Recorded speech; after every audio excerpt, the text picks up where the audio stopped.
अमेरिकी वायुसेना को चीन की बढ़ती सैन्य ताकत का मुकाबला करने के लिए कम से कम 200 नए B-21 रेडर स्टेल्थ बॉम्बर बनाने की सख्त जरूरत है।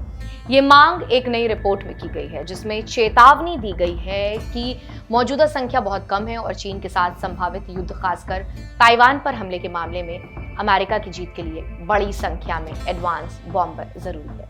अमेरिकी समर्थित think tank Mitchell Institute for Aerospace Studies की रिपोर्ट के मुताबिक maintaining the air force capacity to deny enemy sanctuaries report 9 फरवरी 2026 को जारी हुई है, जिसे retired colonel Mark A Gunzinger यानी कि USF और हीदर आर पेनी ने लिखी है। इसके कुछ मुख्य पॉइंट्स हैं जिसके बारे में हम आपको बताएंगे। दरअसल अमेरिकी एयरफोर्स की मौजूदा बॉम्बर ताकत सिर्फ रेड फोर्स एक बार के हमले वाली है, ना कि कैंपन फोर्स लंबे समय तक चलने वाले अभियान वाली। अब आपको बता दें कि कोल्ड वॉर के बाद दशकों से फोर्स में कटौती और मॉडर्नाइजेशन में देरी से स्टेल्थ बॉम्बर बहुत कम हो गए हैं। चीन के साथ युद्ध में जैसे ताइवान पर हमला पीपल्स लिबरेशन आर्मी यानी कि PLA को मुख्य भूमि पर सेंचुरी यानी कि सुरक्षित ठिकाने से हवाई और मिसाइल हमले करने से रोकना जरूरी है। रिपोर्ट ये भी कहती है कि एक मजबूत हमला सबसे अच्छा बचाव है। अमेरिकी रणनीति सिर्फ ताइवान पर कब्जा रोकने तक सीमित है, लेकिन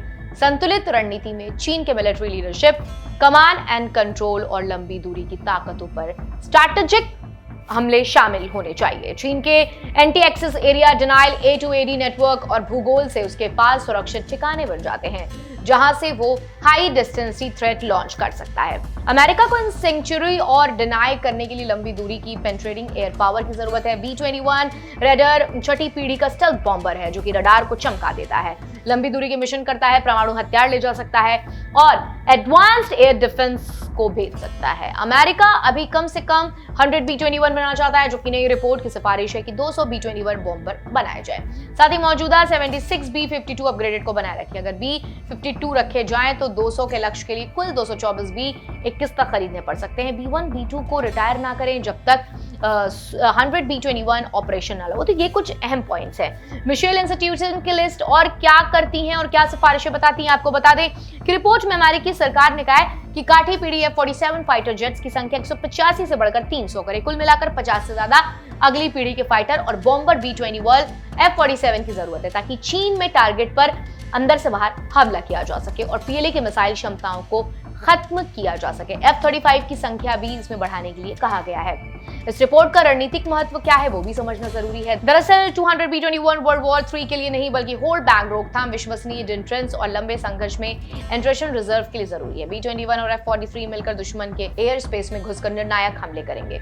रिपोर्ट कहती है कि कम ताकत वाली फोर्स पीस थ्रू स्ट्रेंथ नहीं बना सकती और डिफेंस फेल होने पर जीत नहीं सकती। राष्ट्र का स्ट्रैटेजिक फैसला है, सिर्फ एयर फोर्स का नहीं। रिपोर्ट में जोर दिया गया है कि अतिरिक्त फंडिंग की जरूरत है, कॉस्ट पेयर इनफेक्ट एनालाइज करें और वॉर गेमिंग को फोर्स मिक्स तय करें। और ये रिपोर्ट अमेरिकी चीन तनाव के बीच आई है, जहां पेंटागन इंडो पैसिफिक में अपनी ताकत बढ़ाने पर फोकस कर रहा है। हालांकि सिफारिशें आधिकारिक नीति नहीं, बल्कि थिंक टैंक की सलाह है, जो कि बजट, उत्पादन और रक्षा खर्च पर बड़ी है। बहस छेड़ सकती है। B-21 का प्रोडक्शन चल रहा है और पहला फ्लाइट टेस्ट हो चुका है, लेकिन संख्या बढ़ाने से लागत और समय दोनों बढ़ेंगे।